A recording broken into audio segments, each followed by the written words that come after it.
அனைவருக்கும் வணக்கம். என் பெயர் லாவண்யா ரவி. குரு வாழ்க, குருவே துணை. ஜோதிட துணுக்கு. சிம்ம ராசி எந்த பாவமாக வருகிறதோ அல்லது சிம்மத்தில் எந்த கிரகம் நிற்கிறதோ இவர்கள் பீமனின் பேரனான, அதாவது கடோத்கஜன் மகனான பார்ப்பாரிகர் போல நீதி நேர்மையாக ஒரே நிலைப்பாட்டுடன் இருக்க வேண்டும். ஏனெனில் சாகா வரம் பெற்றவர். சிவனின் அருளால் 3 வரங்களை, அதாவது 3 அஸ்திரங்களை பெற்றவர். ஒரு அஸ்திரம் எதிரி யார் என நிர்ணயம் செய்யும். 2வது அஸ்திரம் யாரை தாக்க வேண்டும் என்பதை முடிவு செய்யும். 3வது அஸ்திரம் எதிரிகளை கொன்று நண்பர்களை காத்து மீண்டும் தன்னிடமே வந்து சேரும். 3 அஸ்திரங்களை கொண்டது சிம்மராசி.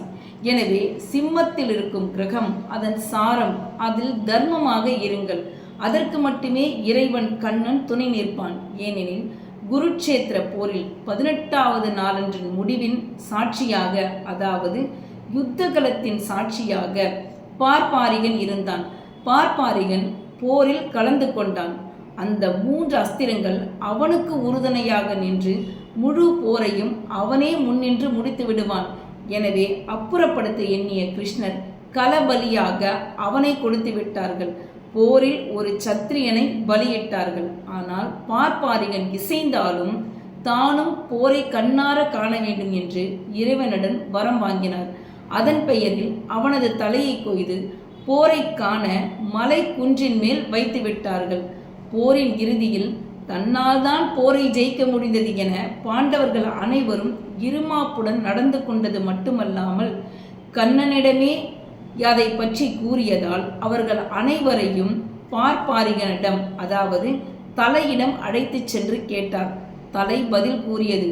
திரௌபதியும் கண்ணனும் மட்டுமே போரை நடத்தினார்கள்.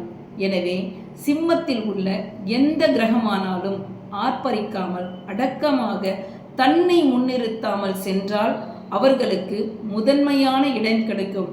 எனவே யாருக்கெல்லாம் சிம்மம் எந்த பாவமாக வருகிறதோ அதில் எந்த கிரகம் நின்றாலும் அதன் வாங்கிய சாரநாதன் யாரோ பொறுமையும் நிதானத்துடன் தன்னை முன்னிறுத்தாமல் படோடாபத்தை வெளியே காட்டாமல் இருந்தால் இறைவனருள் அவர்களுக்கு இறுதி வரை இருக்கும். இல்லையே பார்ப்பாரிகன் கலபலியாக எவ்வாறு பயன்பட்டாரோ அவ்வாறே மற்றவர்களுக்கு அவர்கள் ஆவார்கள்.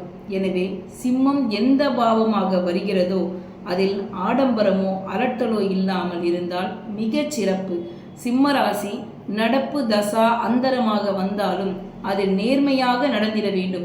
ஊர் எல்லையில் உள்ள எல்லை தெய்வங்களை மட்டும் 3 சுற்று வந்து வணங்கி வர இவர்களுக்கு பரிகாரமாக சிவன் அருள் கிட்டும்.